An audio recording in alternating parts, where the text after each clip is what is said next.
Boa noite a todos que estão aqui presentes, bem como aos nossos amigos internautas que estão nos assistindo pelo canal do TV Harmonia. Gostaria de lembrar dos celulares, que coloquem no silencioso, pois é importante que estejamos inteiros nesse trabalho que irá se iniciar. Vamos agora assumir uma posição confortável, respirar lentamente. Aqueles que quiserem, fechem os seus olhos, que vamos dar início à oração que irá abrir os trabalhos desta noite.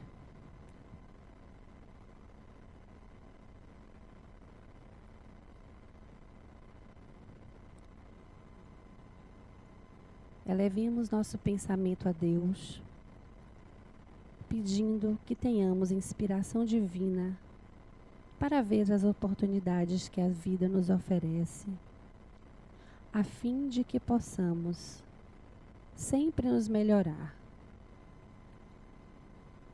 Que sejamos receptivos aos fluidos benévolos que os amigos espirituais amorosamente trazem a este ambiente.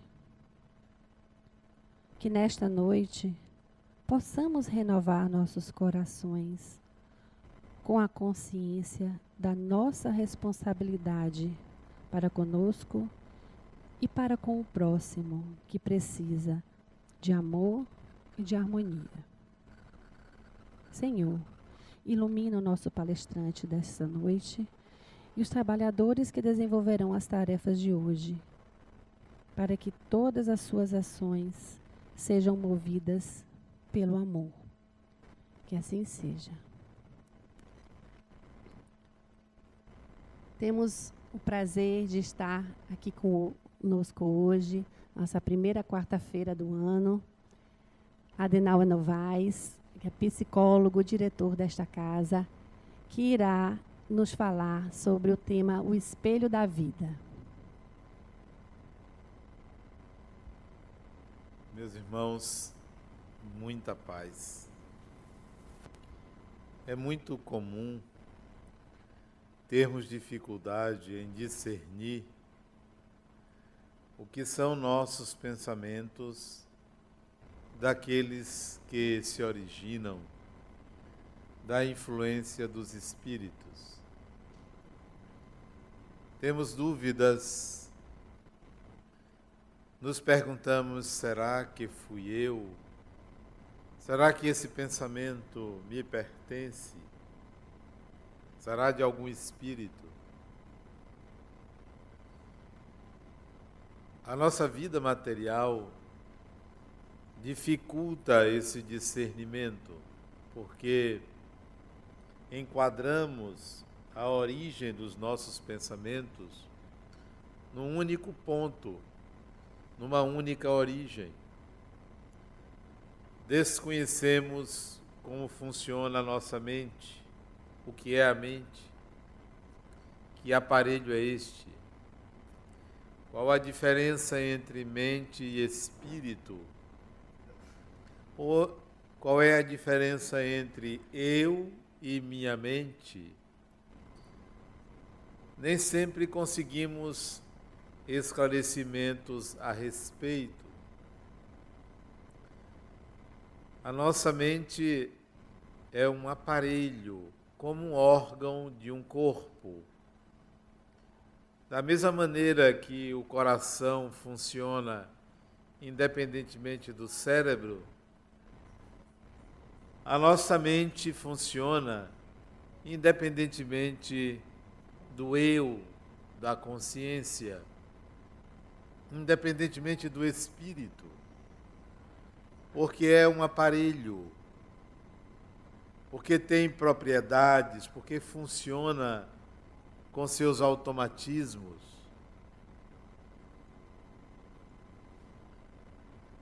Esses automatismos nós precisamos conhecer para direcioná-los. Acima disso tudo, há o espírito que você é. Mas pode ter certeza que talvez nem você mesmo possa distinguir entre o espírito que você é e a pessoa que se apresenta no mundo. Quantas vezes você não se disse: eu não consigo me reconhecer, eu não me entendo, nem eu mesmo sei por que ajo assim, principalmente diante de certos vícios ou hábitos. A gente se desconhece porque quer mudar e não consegue. Ora, mas não é você dono da sua vontade? Por que você não consegue? Certamente porque você desconhece propriedades, protocolos de funcionamento da mente. E às vezes acredita ao corpo o que é da mente. E outras vezes acredita à mente o que é do corpo. E mistura tudo como se mente e corpo fosse você. Creia ao espírito que você é, à pessoa que se apresenta, há uma mente que pensa e há um corpo que executa. São 4 distintos sistemas que compõem atualmente o que você chama de eu. O corpo é uma camada, é uma parte que reveste a mente. É um setor da sua mente. A sua mente é um aparelho que é manipulado pelo espírito que você é. E o espírito, ao manipular este aparelho chamado mente, produz, na realidade, a pessoa que você é. A pessoa que você é não é o espírito que você é. A pessoa é o resultado do espírito que você é, manipulando a mente. Considerando que fui compreendido, o que é a mente então? Que aparelho é este? Já que ela, a mente, não é você. Já que é a mente que pensa, não é o espírito que pensa, é a mente que pensa. Baseado em quê? Quais são os automatismos? Como funciona a mente? Quais são os protocolos de funcionamento da mente? Considere que a mente primitiva, ou dos primeiros humanos, continha do chamado homem das cavernas, que já não somos mais, que estamos distantes alguns milhões de anos do homem das cavernas. Considere que aquela mente primitiva continha certos automatismos oriundos dos instintos. Parte da nossa mente, parte desse aparelho é constituída de instintos que vieram das trocas do corpo com o meio. Um desses instintos muito comum, que você deve identificar os tipos, nós chamamos de medo. Medo é um instinto. Medo não é um sentimento, é um instinto. Quais são os seus medos? Alguns têm objetos específicos que provocam o instinto do medo. Outros são do período animal, cujo medo é um sistema de proteção. O medo nos protege, ao mesmo tempo que nos limita. Então, sua mente tem um automatismo instintivo que gera o medo. Uma pessoa que tem, por exemplo, medo de espíritos, esta pessoa foi alimentada por imagens aversivas, por imagens geradoras de sofrimento que acionaram o instinto do medo. E essa pessoa conserva esse medo pueril, infantil. Uma pessoa que, por exemplo, tem medo de um determinado animal, cachorro, ou um simples inseto, ou um réptil, esta pessoa foi alimentada por imagens ou traumas oriundos do contato com esses animais que acionaram o instinto do medo. Então, o medo faz parte do automatismo da sua mente. Cabe a você dissolver a força que o objeto tem sobre essa área da sua mente. Se, por exemplo, você tem medo de um animal, é preciso que você retire o poder atribuído a esse animal para acionar o instinto do medo. Porque o instinto do medo você não vai conseguir eliminar, porque ele é parte integrante da sua mente. Mas dissolver a importância do objeto que causa o medo, você pode fazer. Distinga o objeto do instinto. Qualquer objeto ou qualquer experiência que tenha poder sobre você, ou qualquer pessoa que tenha poder sobre você, é atribuído por você. Por um automatismo psíquico, você atribui poder a alguém ou a algo sobre você. Dissolva o poder que você atribui ao objeto ou à pessoa, que você vai se sentir melhor.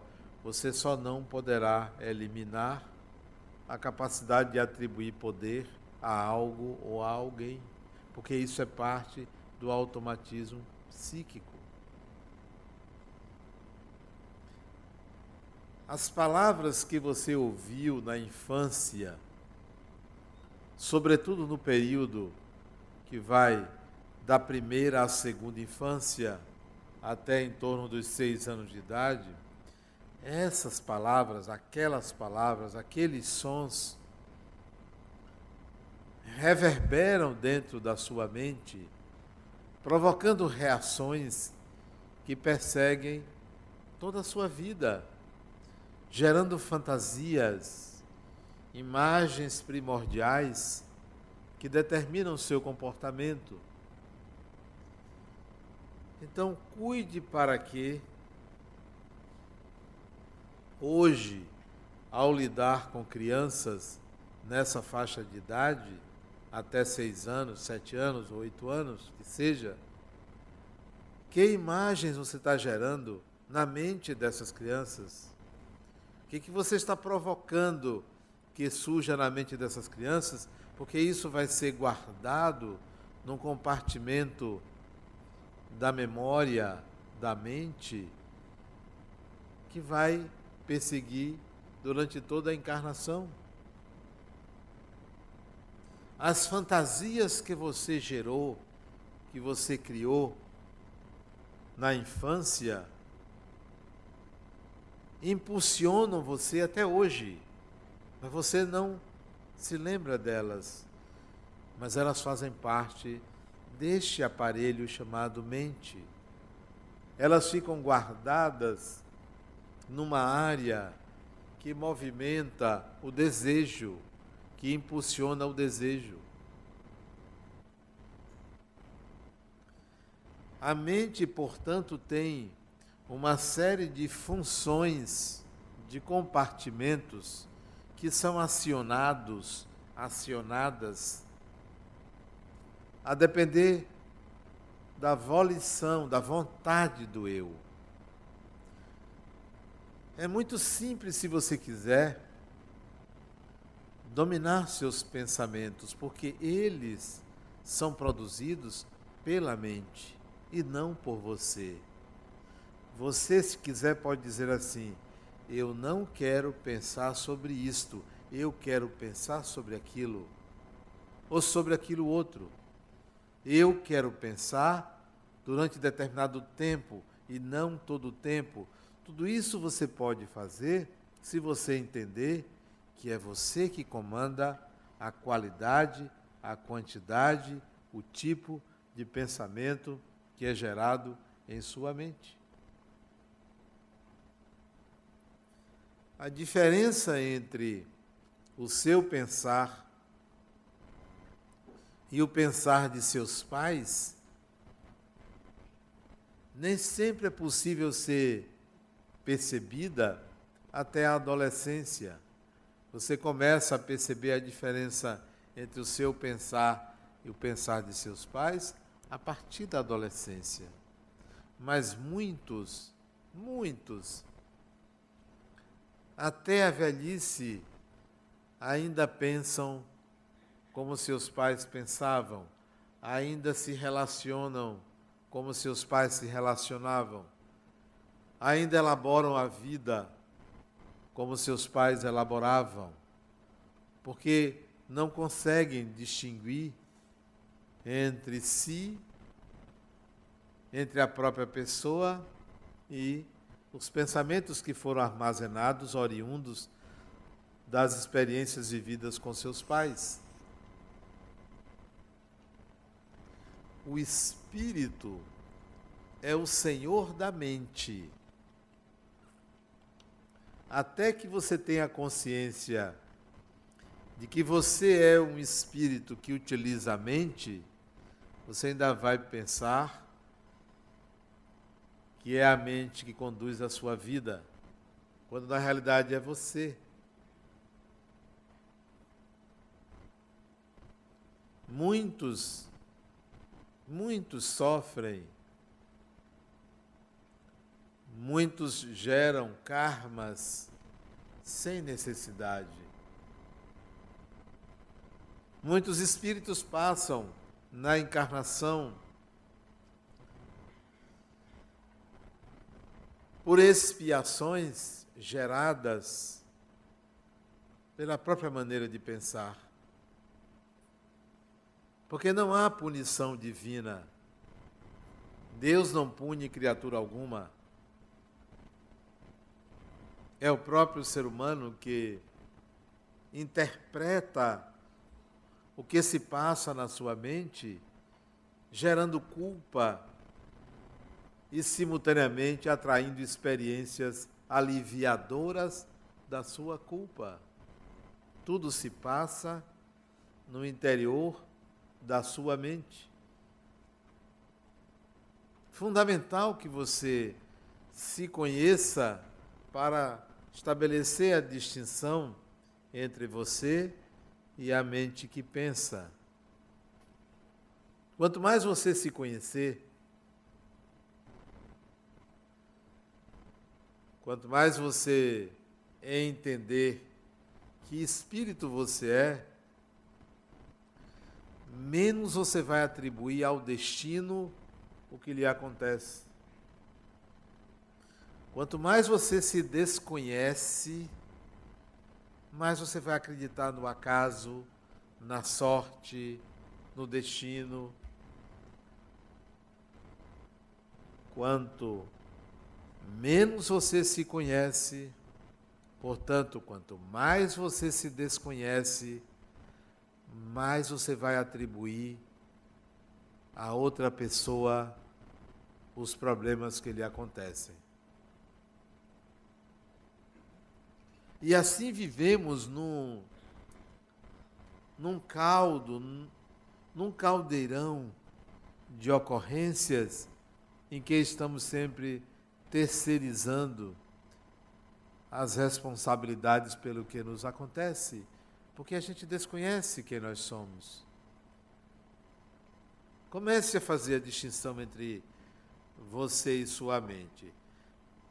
Talvez seja difícil para você, à primeira vista, fazer isso, mas existem algumas pequenas regras a serem seguidas para você distinguir o espírito que você é da mente que você utiliza. Não sei se vocês já viram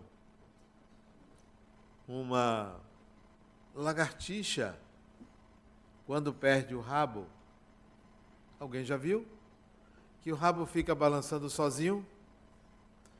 Mas por que ele balançaria sozinho?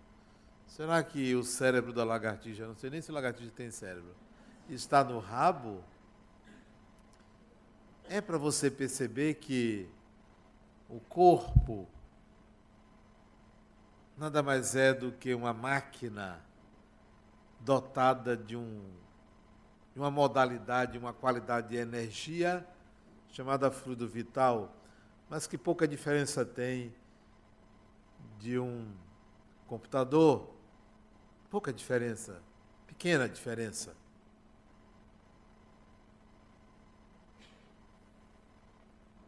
Se você deixar a mente, ela vai, como o rabo da lagartixa, se debater sozinha. A esquizofrenia é uma separação entre o eu e a mente. Os surtos psicóticos se devem a uma ausência de comando do eu sobre a mente. A perda desse comando provoca o surto, a descompensação, a perda funcional de contato com a realidade. Então essa máquina chamada mente precisa ser compreendida por você seguindo algumas regras. Primeira regra, para você distinguir entre você e sua mente.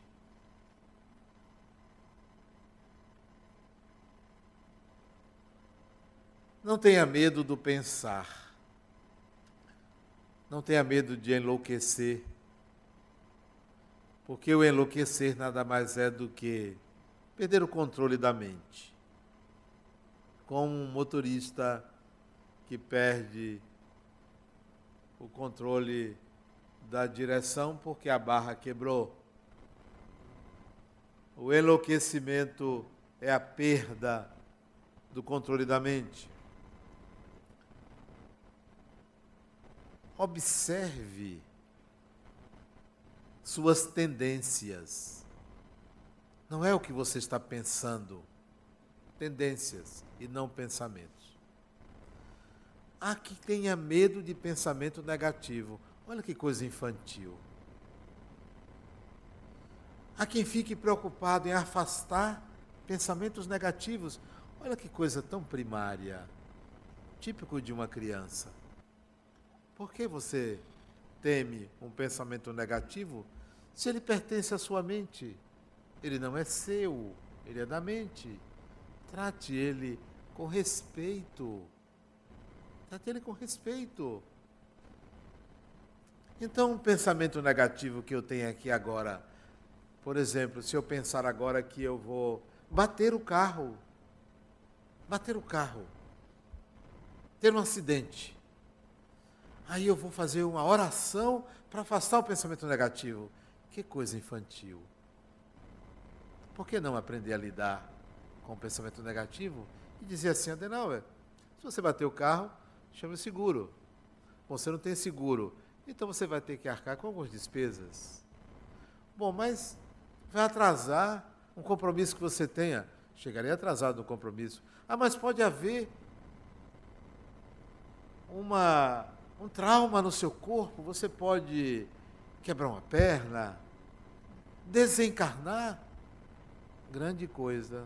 Por dia, desencarno 250 mil pessoas no mundo. Por dia. Então eu estarei excluído? Posso desencarnar sentado, andando, dirigindo. Então eu vou ter medo de um pensamento ou uma imagem de bater um carro? Que tal eu encarar com maturidade qualquer pensamento negativo? Qualquer. Pense um, pode pensar. Qualquer um. E lide com ele. Tenha coragem. Saia do automatismo do medo do mal. Porque é automatismo. Quando você tem medo do mal, você aciona uma criatura criada dentro de você para combater o mal. Qual? Deus. Você criou. Olha, Deus, me proteja disto, numa atitude completamente infantil. Que tal você dizer: não, eu sou capaz de entender o mal, de lidar com o mal. Por quê? Porque sou um espírito imortal. Então, não tenha medo de pensamentos ou de imagens, quaisquer que sejam. É a primeira regrinha. Observe ao contrário, não o que você pensa, mas as suas tendências, que são comportamentos repetitivos ao longo do tempo. Observe suas tendências nos últimos 20 anos. E se você não tem 20 anos, nos últimos 5 anos, de 5 em 5 anos, observe suas tendências. Elas se referem ao espírito que você é e não à mente. Porque a mente tem pensamentos, emoções, automatismos. E o espírito tem tendências. Qual é o problema se você pensar que uma pessoa vai quebrar uma perna ou vai perder o dinheiro que tem, ou vai perder o marido, ou qualquer pensamento contra uma pessoa? Você acha que isso vai atingir a outra pessoa? Não vai. Lhe pertence, porque tudo que se processa dentro da sua mente é propriedade pessoal. Pessoal. Então, o que é que eu vou fazer quando eu desejo mal a uma pessoa? Isso não é o espírito. Por enquanto, ainda é a mente. Mas se esse desejar o mal a uma pessoa for uma constância na sua vida, isso é uma tendência. Então, isso é do espírito. Mas, oportunamente, de vez em quando, pensar mal de alguém é natural. É porque você não presta mesmo. Mas isso é a pessoa. É a pessoa. Agora, o espírito, você não pode julgar o espírito em mal ou bom. Não pode julgar. A pessoa você julga, mas o espírito não. E pode ter certeza que você, eu, nósinho aqui, não somos flor que se cheire. Porque como pessoa desejamos o mal a alguém. Como pessoa nos alegramos com o sofrimento maior do outro do que o do nosso. Como pessoa queremos sobrepujar esta ou aquela outra que se sobressai.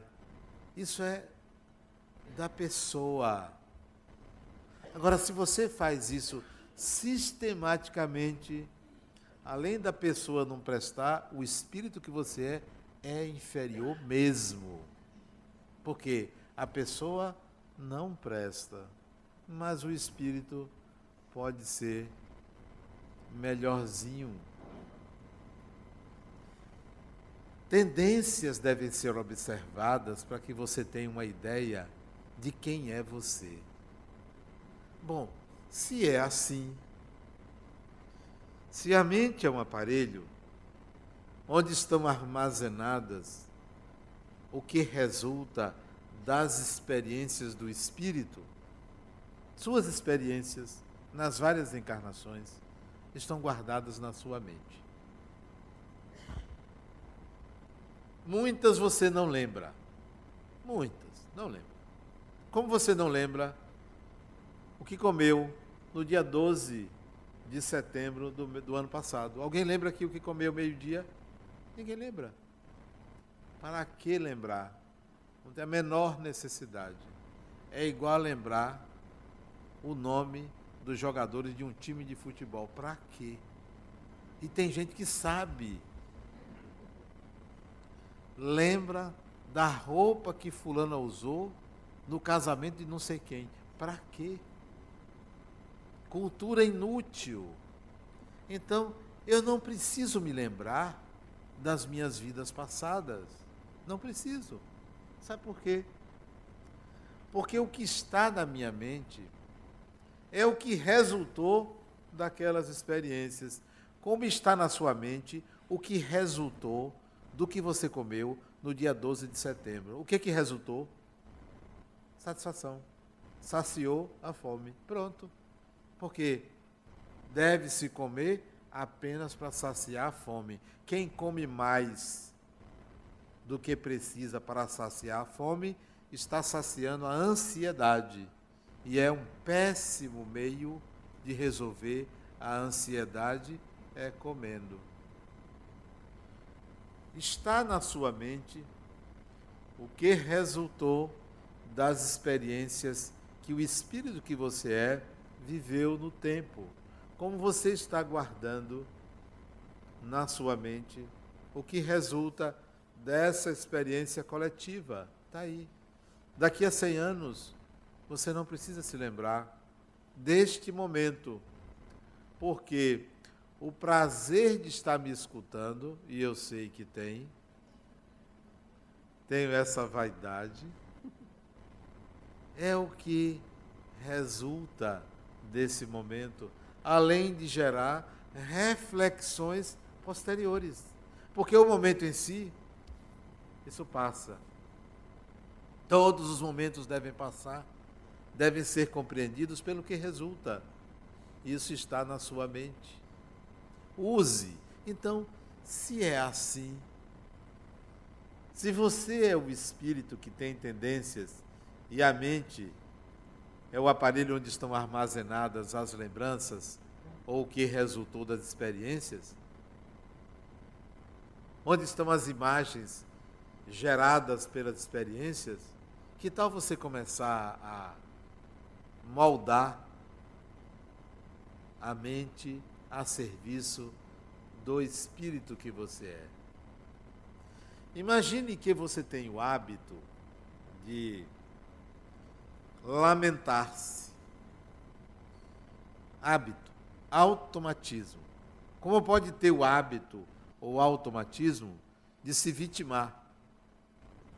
Como pode ter o hábito ou automatismo de estar sempre recorrendo ao colo de alguém para resolver os seus problemas?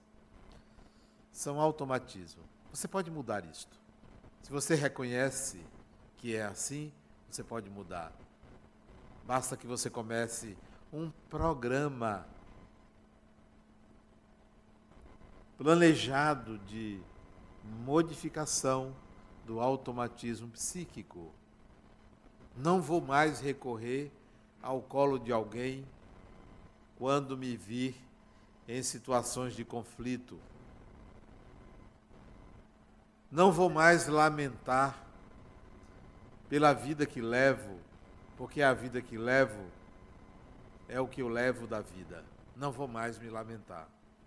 Comece a se opor ao automatismo, a estabelecer comandos para a sua mente e se habituando a um novo modo de comandá-la. A mente é como um fogão que você pilota e ali você faz N comidas.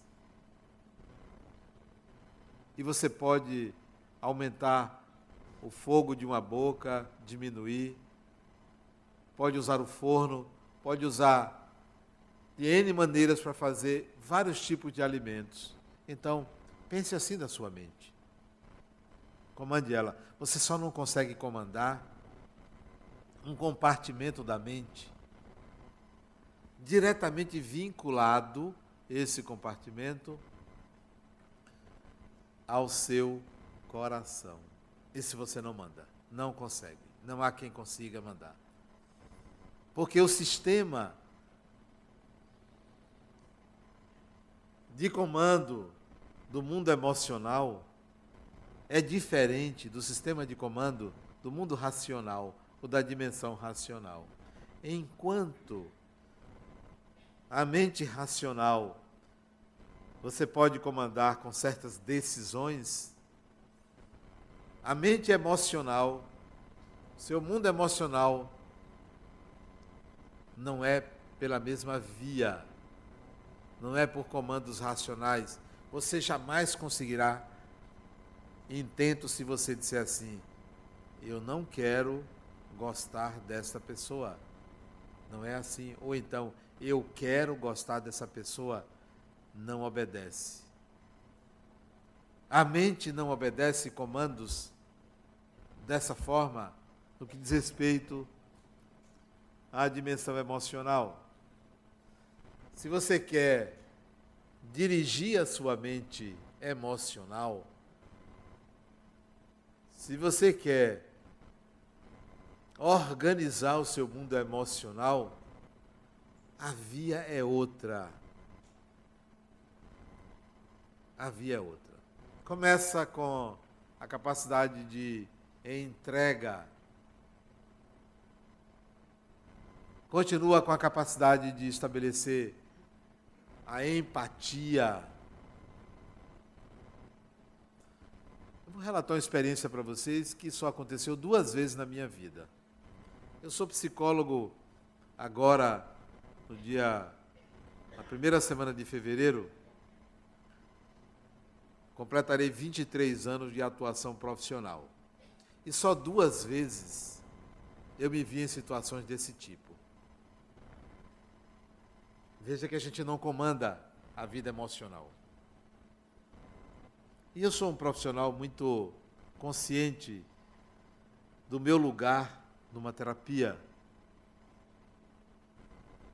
Mas uma vez atendendo um homem, ele começou a me relatar, isso deve ter uns 15, 16 anos atrás, 2002, 15 anos atrás, ele começou a me relatar uma experiência que ele viveu, e eu entrei na experiência e comecei a chorar. E ele então começou a me consolar, inverteu-se. Ele disse assim: Adenal, é assim mesmo. Isso acontece. E eu chorava, né? E comecei a falar de mim para ele, né? Inverteu, totalmente.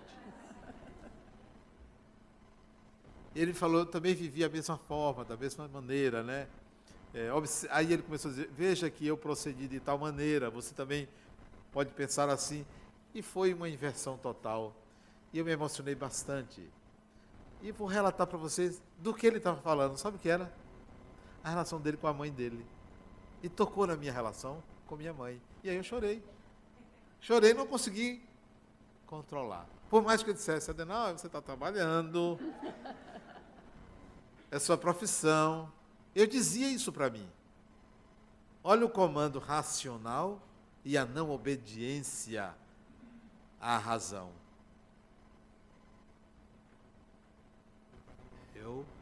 Não é que eu me permiti entrar em contato com a experiência. Aconteceu. Não houve a menor chance para mim de mexer naquela experiência. E isso foi a primeira vez. Teve uma segunda com uma outra pessoa, mesmo assunto. Não teve jeito. Ela, uma senhora, senhora Adenal, é isso mesmo. Mesma coisa. Isso mesmo.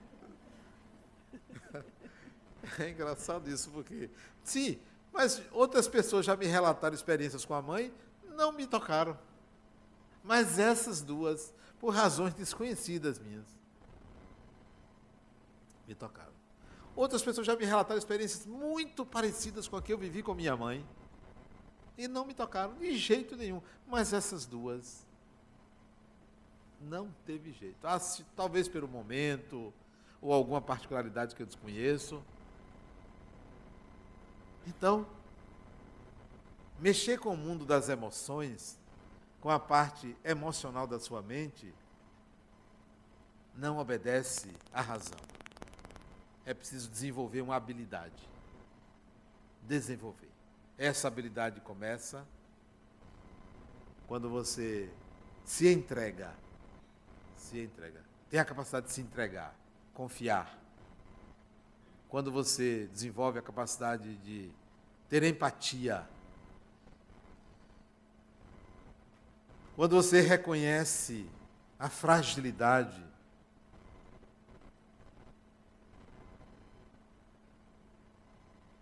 Da capacidade de controlar a mente. E aí você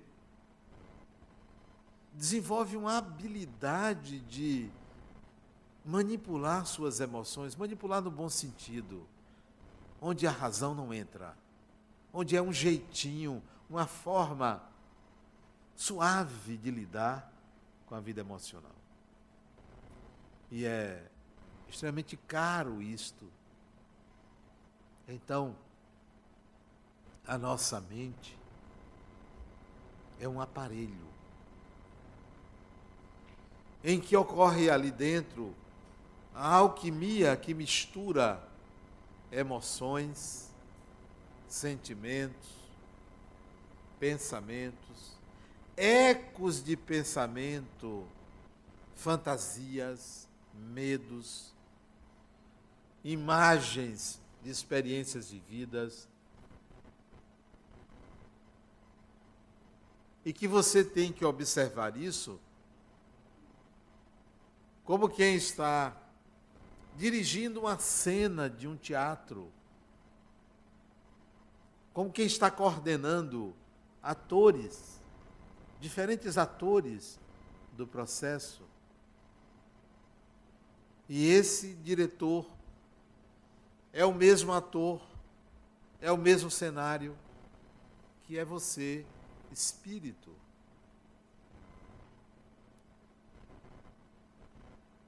É fundamental que a gente conquiste essa habilidade, entendendo que lá fora, o mundo fora da mente, o mundo fora de você, é uma representação,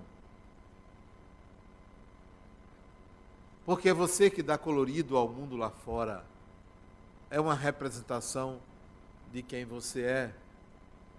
É um equívoco querer mudar apenas a atitude, sem entender que há que mexer nas tendências e nas habilidades da pessoa.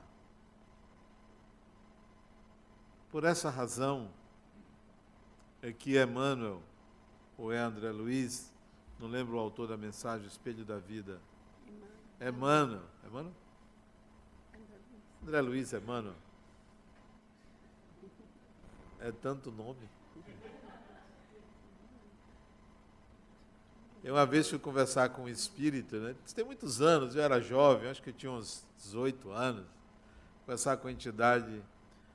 Aí eu disse, mas meu irmão, meu irmão não, eu sou uma mulher, rapaz, me respeite. Só que era um homem que estava incorporado, mas tanto faz que seja um homem, que seja uma mulher, são pessoas, espíritos são pessoas, né? Então, É por essa razão que o Espírito diz na mensagem que a mente é o espelho da vida, porque ali, naquele aparelho, na sua mente, se espelha o que se passa no mundo externo e, simultaneamente, o mundo externo é o que se passa na sua mente. Da mesma maneira que você cuida do corpo,